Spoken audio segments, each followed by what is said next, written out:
You have just clicked on this video, obviously, and because you have, I'm going to assume you're looking for some advice. Specifically, advice on how to enjoy Minecraft for more than 2 weeks.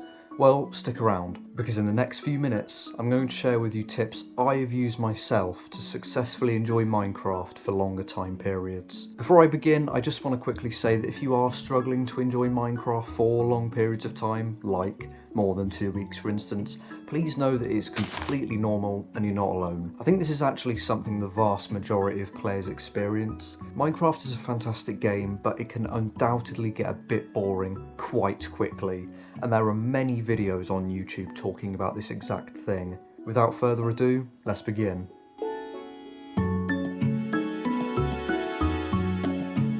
Let's first consider exactly why you and I get bored of our Minecraft world quite quickly. We create our new world, we get tools, build a house, upgrade our tools, maybe upgrade our house a bit, maybe eventually kill the Ender Dragon. All of that can be easily done in about 2 weeks, especially if you're playing with friends, and double especially if you're playing for multiple hours a day.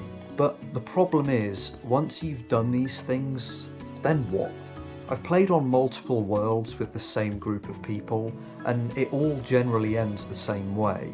Everyone has loads of good loot, a nice house, and has fun. But then the boredom hits, and someone decides to blow up somebody else's house.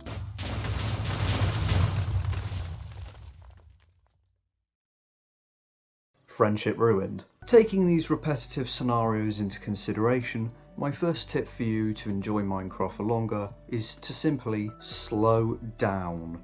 Playing with others is great, sometimes even more enjoyable than playing alone, but if you are, you may feel as if you need to progress quickly to meet group expectations. And if everyone in your group feels like this, everyone is going to progress faster than they need to, and thus everyone gets bored after 2 weeks. Additionally, playing for less time each day can help too. For example, if you're playing for 5 hours a day and cut it down to 2, you would inevitably see a difference and will probably appreciate Minecraft more. If you're playing solo, stick around because I'm going to talk about that in just a second.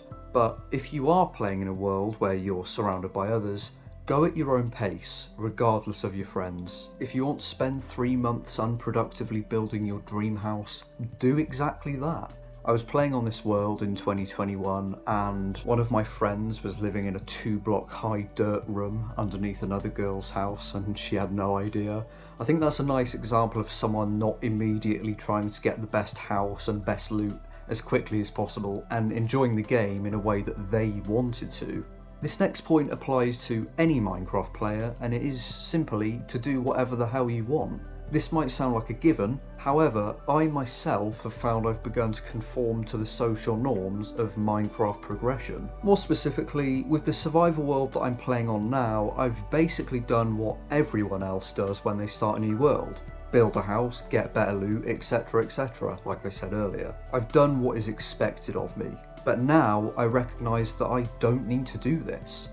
No one is telling me to play this way, and Minecraft is literally a sandbox game with a billion different things to do, so in actuality, I can play the game how I like, and that statement applies to anyone and everyone. I think I should also add that killing the Ender Dragon, and thus beating the game, doesn't need to be a major goal. In fact, don't feel like you need to do it at all.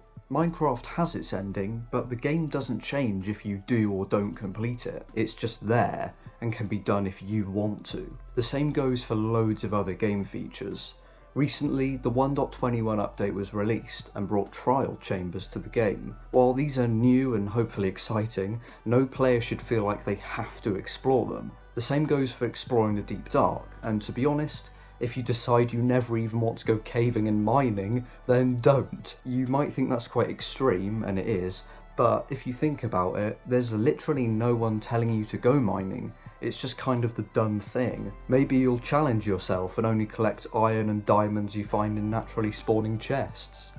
The Minecraft world is your oyster. There's 2 more pieces of advice I have for you before I wrap this video up. The first is that if you start a project in your world, don't feel like you have to finish it. This has happened to me before where I've begun building something, lost motivation, and not finished it. This happened with a hotel I was building on a creative bedrock world last year. What I honestly think I should have done instead is just blown it up with TNT. I think a lot of us experience this and feel like we have to finish things just for the sake of it, when in actuality, we don't. The last thing I want to say to you today is don't limit yourself when playing Minecraft. What do I mean by that? There are so many different ways to play. Survival, creative, vanilla, modded, multiplayer, Java, Bedrock, you get the gist. Just because you get bored of one world doesn't mean you have to stop playing entirely. If you play on Bedrock, why not try out Java and play on a server like The Hive? Minecraft is one of those games where you have a lot of freedom and a lot of options as to how you can play and what you play. And that's it really. I hope you found my advice useful, and if you have any feedback, be it positive or negative, please leave a comment below. Thank you for watching Joji Vlogs. I'll be releasing a new video very soon.